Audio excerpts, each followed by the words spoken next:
Bonjour et bienvenue au Tech Show 2.0, donc actualité technologique et informatique de la semaine. Comme vous l'avez sûrement déjà constaté, cette semaine on a eu beaucoup de news, notamment du côté des smartphones et aussi du côté du Kenya. Comme d'habitude, j'ai partitionné la vidéo en plusieurs sections, donc vous pouvez tout simplement sauter vers le sujet qui vous intéresse le plus. Sans plus tarder, commençons. Pour ce premier news, le premier lancement du satellite d'observation donc du Kenya, le TFA-1, devrait être lancé le 12 avril 2023. Mais en raison des conditions météorologiques, donc ça a été reporté. Ouais. Le satellite TFA-1 donc devrait être lancé donc depuis la base de la force spatiale de Vandenberg en Californie, donc dans le cadre d'une mission de transporteur 7 avec d'autres satellites de différents pays.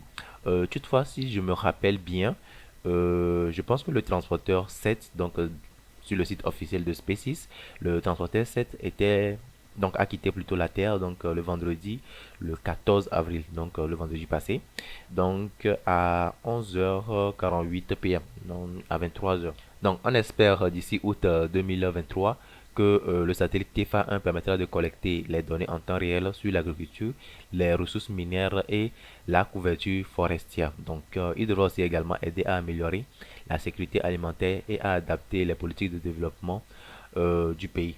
Pour ce qui est de la construction d'un satellite, vous devez vous en douter, donc ça doit être assez cher.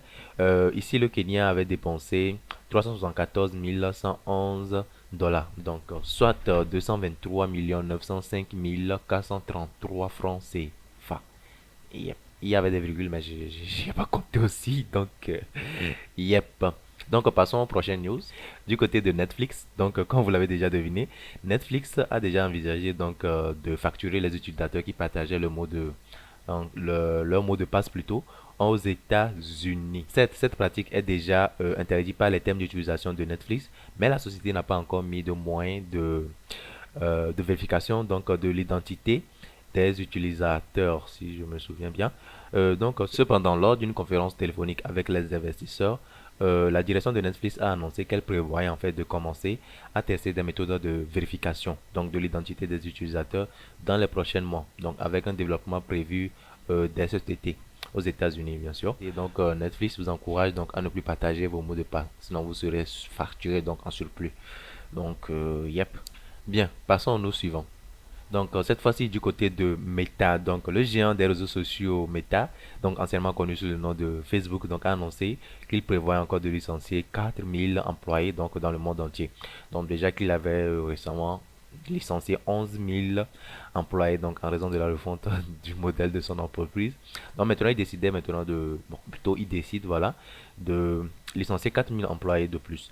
Euh, on ne sait toujours pas quels pays africains seront touchés, mais toutefois notez que la société a des bureaux donc en Afrique du Sud et au Nigeria, donc yep, où travaillent donc certains ingénieurs. Donc selon certaines sources, hein, je dis bien selon certaines sources, la plupart des licenciements se concentreraient dans les divisions de la publicité et de l'ingénierie. Le PDG de Meta, Mark Zuckerberg, a déclaré donc que ces licenciements étaient nécessaires pour que l'entreprise puisse se concentrer dans le domaine clé tel que la réalité virtuelle et augmentée ainsi que les technologies de l'avenir. Donc passons au news suivant. Le téléphone gaming donc d'Asus a été annoncé, donc le ROG Phone 7 donc qui est sorti. Comparé au ROG Phone 6, bon, je pense pas qu'il y ait de grands changements donc à part le processeur et aussi leur refroidisseur donc qui semble vraiment optimisé donc selon certaines sources et selon certains reviews que j'ai eu aussi à voir. Donc notez qu'il sera équipé donc de Snapdragon 8 de Gen 2 qui est plutôt super. Et yep, ensuite donc il sera équipé de 16 Go de RAM et de 512 Go de stockage.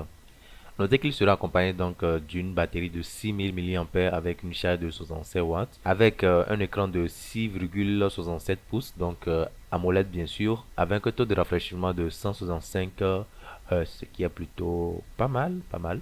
On donc devra disposer de deux ports USB donc de type C et une porte jack. Donc le premier donc devait être en haut et le second donc juste sur le côté. Pour ce qui est de la caméra, donc il devait être accompagné donc d'une caméra de 50 mégapixels donc comme caméra principale, de 13 mégapixels donc caméra grand angle et de 5 mégapixels donc de macro.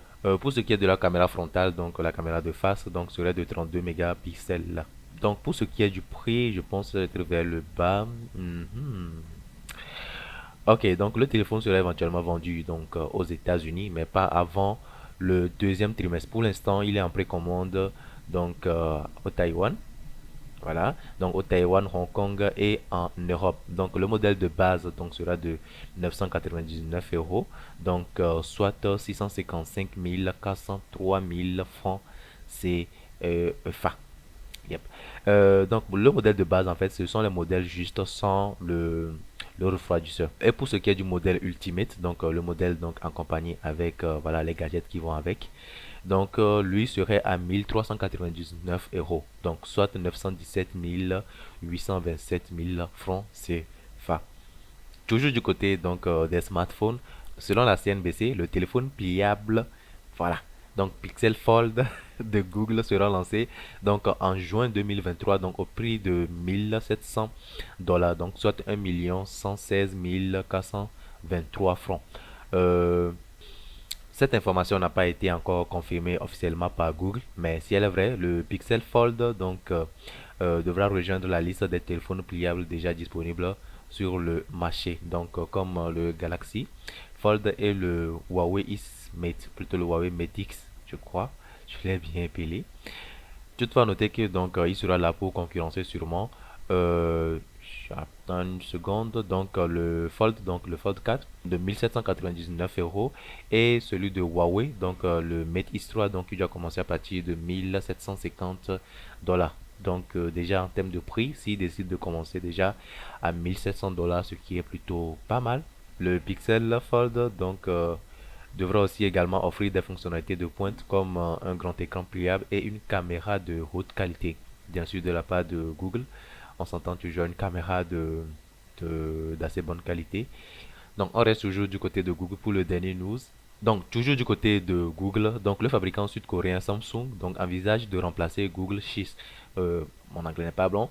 Donc Google recherche voilà par Bing Microsoft pour ses smartphones. En fait, selon certaines ressources, Samsung a également discuté donc avec OpenAI pour intégrer ChatGPT, donc un système de traitement de langage naturel dans ses appareils.